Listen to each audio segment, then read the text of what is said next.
Hey yo, check it. It's so many fire stories I got coming at me about North Carolina with this Surviving North Carolina series. You heard? I gotta just turn it into a whole general series that keeps going. Cause the stories ain't stopping. And that's a fact. Shout out to the bro Cell from Bed-Stuy, you heard? This story right here, straight movie. And that's a fact.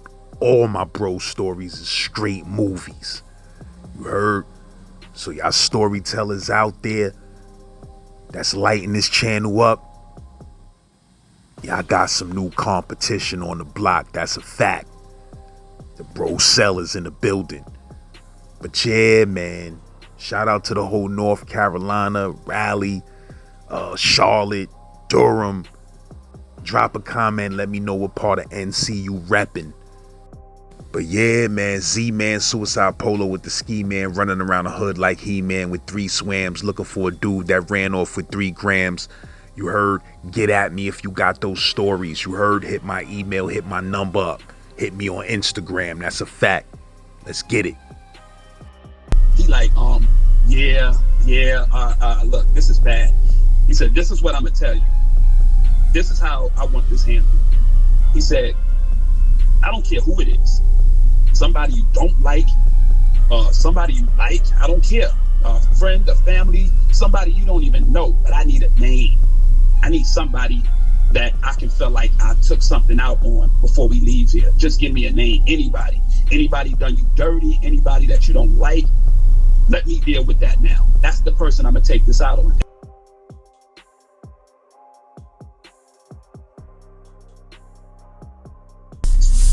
I don't really want to put her name out there because, like I said, she's a known person out there, but we just gonna call her Stell.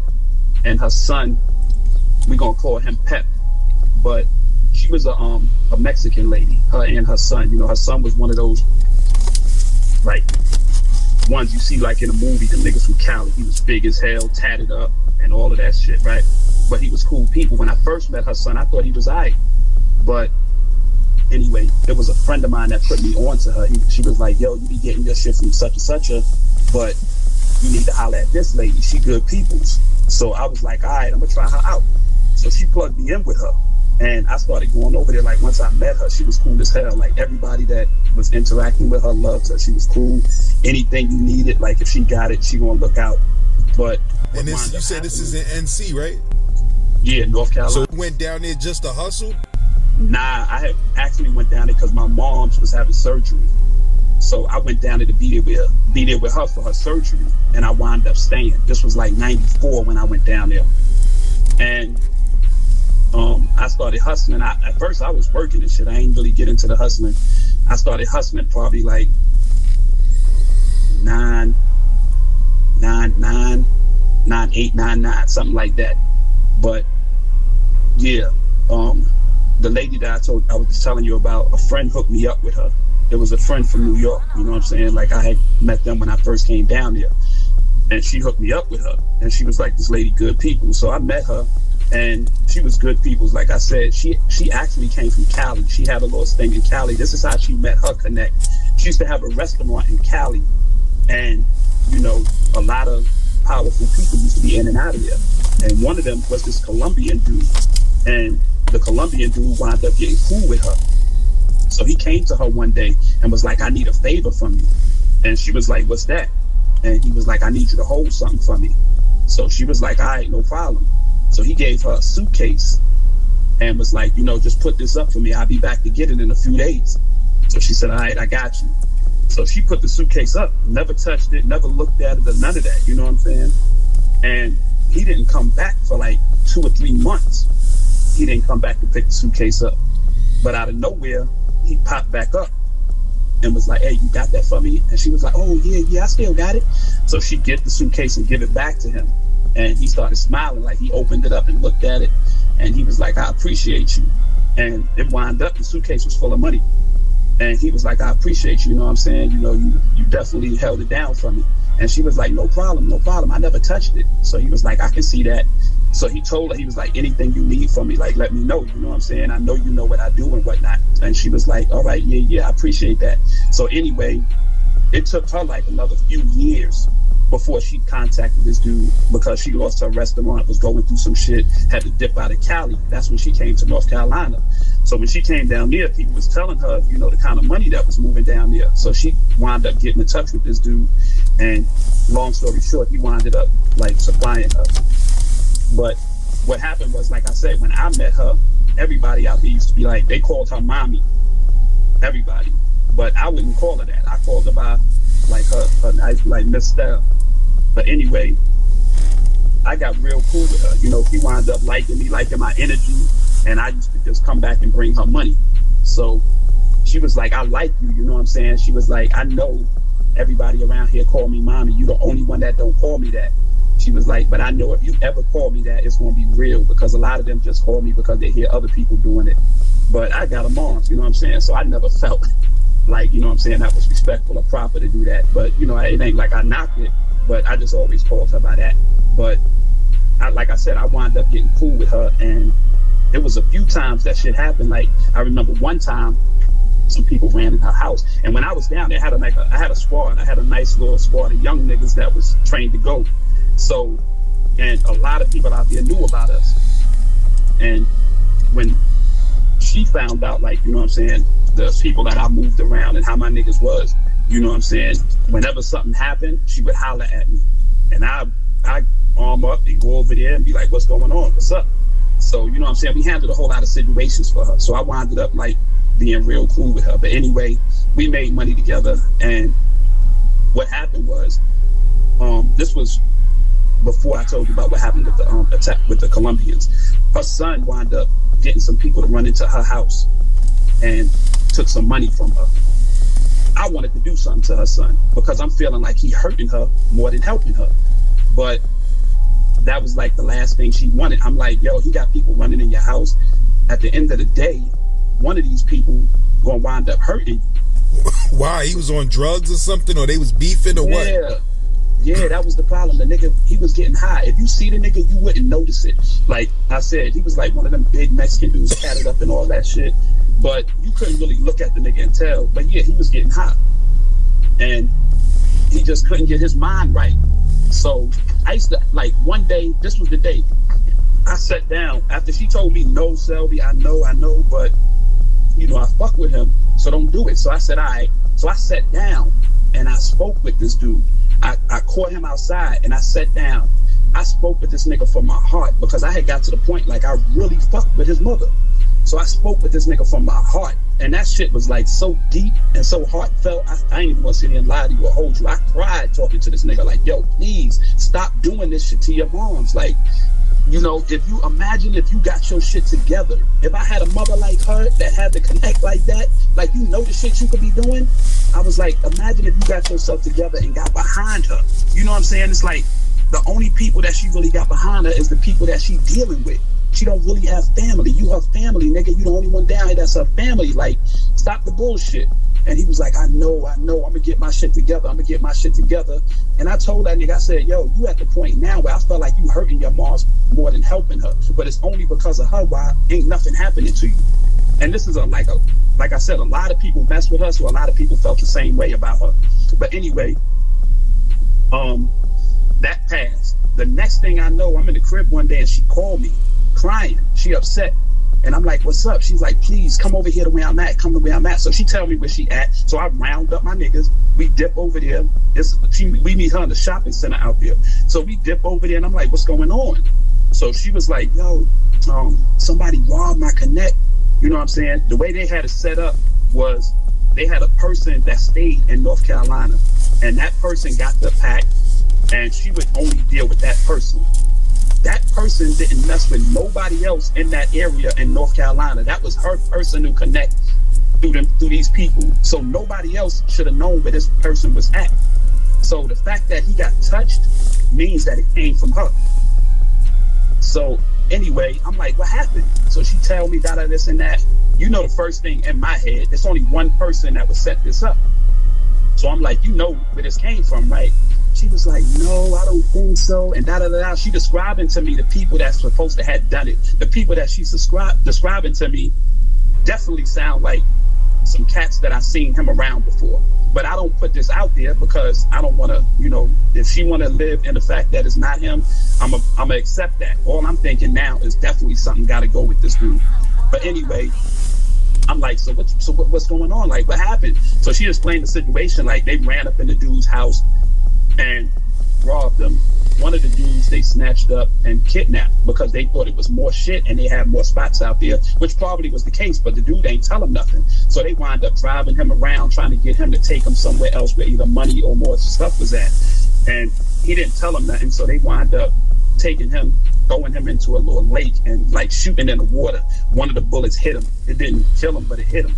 So, you know, with Columbians and stuff, period, that you robbed them, that's a problem. But also, one of their people got shot behind this. So after she told me the story, I'm like, have you spoke to your peoples? And she was like, yeah, I spoke to him, and he telling me like something got to give with this situation because he knows that, you know what I'm saying, it got to be somebody from my end because I'm the only person they deal with out here. But anyway, I'm like, well, what you tell him? I don't know. I don't know what to tell him because I don't know where it came from. And I'm just shaking my head like. And you said this chick is Mexican? Yeah, she Mexican, but like I say, she the sweetest person in the world. Like if you met her, you'd be like, yo, I fuck with her. Because she's sweet as hell. She'll do anything for anybody. Like plenty of times she don't put niggas on their feet without a dime in their pocket. Niggas do her dirty all the time.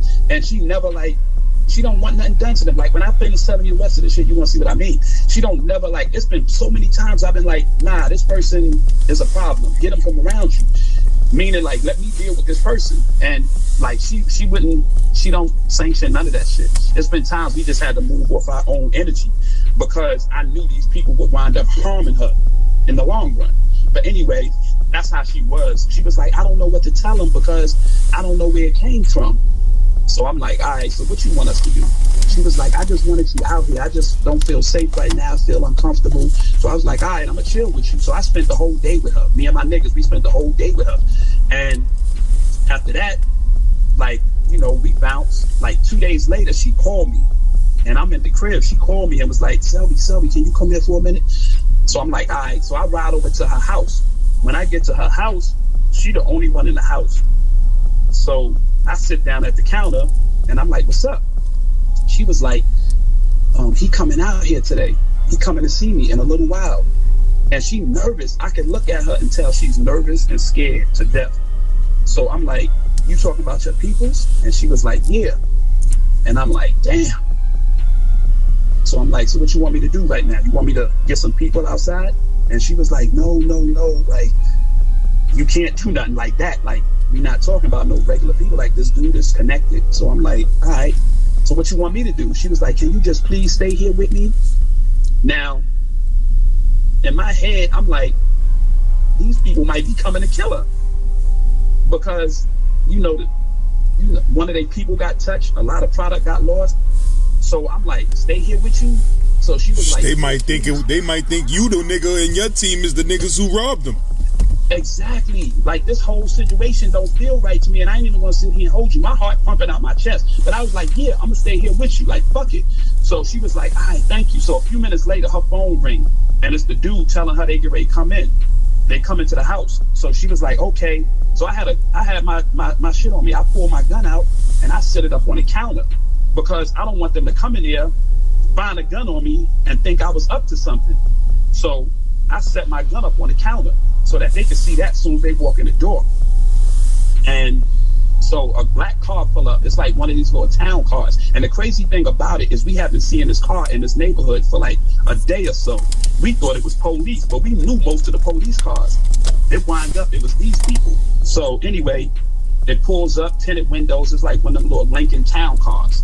The dude get out the car, and one of the dudes get out the car. The driver stay in, the passenger get out, walk up to the door, and knock on the door. She opened the door. I'm looking out the window the whole time. I could see them because her blinds ain't down. I could look right out there and see them. I'm like, this must be them. So he come and knock on the door, and she opened the door. He don't even speak. She's like, hey, how you doing? He don't even speak. He just pushed the door all the way open to the wall. That joint go like, bah. He pushed it to the wall to make sure nobody behind it. Then he take a look behind it, make sure it ain't nothing that could be back there. And then he just go around the whole house. He look at me, reach over there, grab my gun off the counter, walk through the whole house, searching the whole house, never saying one word. He look through the house, make sure it's good. Then he go back outside and he like get a signal to the other dude. So the driver get out, go around, open up the back door. This joint just like a movie. The dude get out the back seat. He got on a long black little tweed, like one of them little trench coats and shit. But it's like a wool one. He got one of them shits on. He get out, he like fix it around him and shit, flap it a little bit, and come to the door. And man, my heart is out my chest. But at the same time, I'm like, it is what it is. I'm not leaving her because I can tell how nervous she is. But we both probably about to die, and here's what I'm thinking.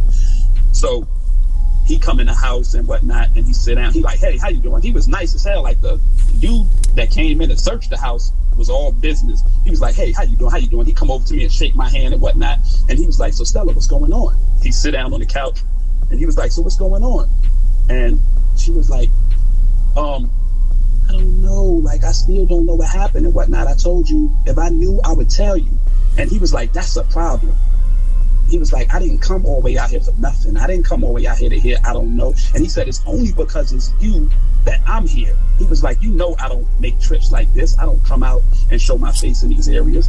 He was like, it's only because of you, and I know how you are. I know you yourself had nothing to do with this. But you telling me you have no idea how this could have gotten, how this could have took place is a problem. Because you're the only one out here I deal with. But he's saying this like in a calm voice, like a little accent, because like I said, he's Colombian, but he like, yeah, it's a problem. That's a problem. I don't know how this could have happened. So she was like, I know. He was like, who did you ever take over there? Who drove you there? Who done it? Like, you know, it got to be some connection to somebody who saw and knew you was going there. Other than that, you're the only one who's supposed to have been knowing about this place.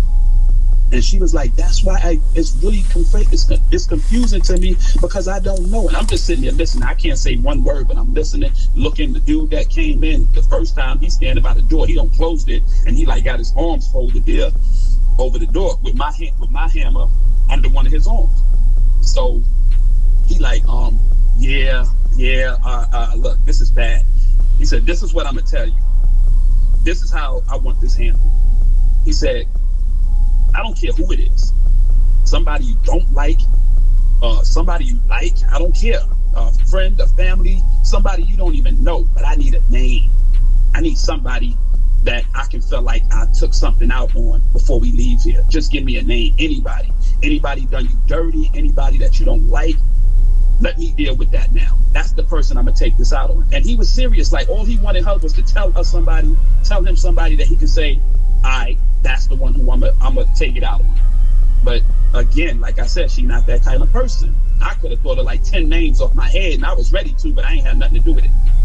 So I just kept quiet. And he was like, a name, anybody. And she was like, I don't know. She's shaking her head. She's wringing her hands together. And she's nervous because now I'm thinking this is the point where she's not going to give him a name and they're going to kill us up in this apartment. So he was like, all right, Stella, I can see you not really ready to say nothing right now. So what I'm going to do is I'm going to give you a few days. Before I leave from out of this, state, I'm going to need a name. I'm going to need that. He was like, that's not like a request. That's like you got to give me a name, anybody. And she was like, I'm gonna try. We're gonna try to find out. And he looked at me. He was like, hey, how are you? And I was like, I'm good. You know, that's my people's, and I got the same energy for her you got. Like you said, you know, she wouldn't have done nothing like that. And that's the same way I know about her. She's not that type of person. And he was like, do you got anybody you don't like? Somebody that you just want going? And I wanted to say it so bad, but I definitely wasn't getting in the mix of their business. So I was like, nah, I'm just here. You know, she asked me to come by and sit with her, and that's why I'm here. So he was like, okay. He turned back to her. He was like, I'm giving you a few days. Like, before I leave, I need to know something. So she was like, okay. They get in the car and they bounce. Dude, give me back my hammer. And they bounce. So I'm like, yo, like, how you gonna handle this? And she was like, I don't know. Like, it's crazy because I don't want to do that to nobody. I was like, yo, sometimes you got to think for yourself or somebody else. Like, you're in a situation now, it's going to be you or somebody else.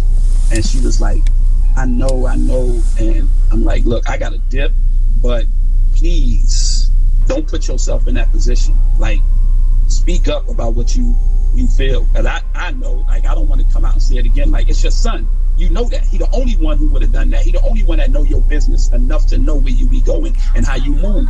She ain't let nobody else know that. And she's saying she never took him there, but I'm pretty sure he followed her or done something. It's only him. Nobody else, like I said, out there is everybody else got good energy for her. So I know, bottom line is her. And the guys that the people describe, I know it's him too. Like the dreads, they describe niggas with dreads and all that. So I know it was the people that he be around. But anyway, I leaves. So he was a Mexican dude hanging out with black dudes? Yeah, he hung out with black dudes. Like, if you met him, you would, like, other than the way he looked, he was black. Spoke it, everything. Like, how he talked, how he carried himself, the way he dressed. But yeah, he was Mexican. His father was a rich Mexican too in Mexico, and his father used to always tell him, come down there, and you're gonna live like a king. The only reason why he didn't want to do that is because he couldn't go down there getting hot. His father wouldn't allow that. So anyway, she wound up calling me again a few days later, and she was like, hey, I need to come over there. And I'm like, all right, come on, I'm at home. So I had some people in the house. And I told them to dip. And she came over there, and she came with a brick. And she was like, I don't feel safe, like, cooking this up nowhere else. And I'm like, where you get that from? And she was like, I got it from him. He told me just to get it. But for now on, you know, don't mess with nobody and this and that. And, you know, I got to finish paying him back that money. So I was like, all right, that's cool. You know what I'm saying? So this was supposed to be the information he gave her. So, and he told her everything she gets, she copping up front. And that's what she did. I think she got like 2, maybe 3 of them joints from him. So she came over there. She brought one of them over to the house to cook it up. And I'm in the living room. And she in the kitchen. The way my house is set up, the kitchen got a back door that led down the stairs, like to a little, it ain't no fire escape, but it's like stairs that you can go out to the backyard. It's little metal stairs. The front door is in the living room right where I'm at. So she in the kitchen. Next thing I know, I hear her scream, like, ah, no. And I jump up, grab my joint, run in the kitchen. I'm like, what's up? I'm thinking somebody done came in the back door, but I don't hear no kick in or nothing. I know the door is locked. And she just standing there looking down at the brick. And I'm like, what's the matter?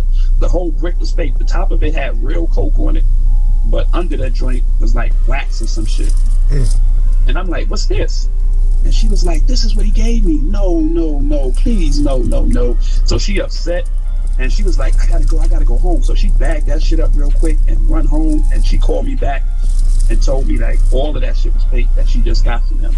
And that's how he cut her off. You know what I'm saying? Instead of him doing something to her, which he didn't want to do that because of the history he had with her, he sold her some fake shit. That's crazy. But the crazy thing about this whole thing is she's locked up right now for the rest of her life. Guess why? Wow. Her son. He told on her? Yes. This nigga lined her up and got her locked up in a life bed right now so he can get out of the time that they snatched him up for. And the crazy thing is, like, it's mad people in the feds. Like, anybody from North Carolina that was in Durham or any like those surrounding areas, when they hear the story, they gonna know who I'm talking about, because 9 times out of 10 niggas was fucking with her. But her son is like a wanted man. He can't move around in the feds and none of that. The last I heard, they was putting him in like county jails and shit to do his little bids. But this was some years ago. He might even be on the streets right now, but I know she got a life bid behind it. And I tried to find her a few times, but I never knew her last name. You know what I'm saying? So I never could find her. And from what people was telling me, you know what I'm saying, the name that she was going by when she was out there wasn't really her real name. You know what I'm saying? She didn't really give her real information. So I never could find her, but I tried like a motherfucker because I wanted to look out, go check on her. I wanted to see her and everything. But anyway, I saw him. One day I'm in the Waffle House. And this is before I heard the story about what had happened with him and what he'd done. I had just came back to North Carolina. I think I was a top 4 few And I just came back to North Carolina. And when I was down there, I happened to bump into him in the Waffle House. And he was like, oh shit, Sel, what up? So I'm talking to him and everything. And I'm like, yo, how you doing? Like, he got a little car. He got some jewelry on. It looked like he doing all right. So I'm like, oh shit, you finally got your shit together, huh? And he's like, yeah, man, I'm doing good. Staying out of trouble, this and that. But I can tell he was acting kind of half nervous. But later, I figured out and once I heard what happened and what he done, I figured out why he was acting like that. He thought I knew the story, but I didn't know the story. You know what I'm saying? Because if I would have known the story, yeah, he had a reason to be nervous. But I didn't. I wound up hearing about it after that. And then I told niggas I seen him. I was like, yo, I just seen this nigga in the Waffle House. They was like, what? You seen him when? Like, they was at his neck. But to this day, I don't know what happened. But yeah, his mom's is doing a life sentence right now behind that nigga. Like, how you telling your moms? That shit different. Definitely different, bro.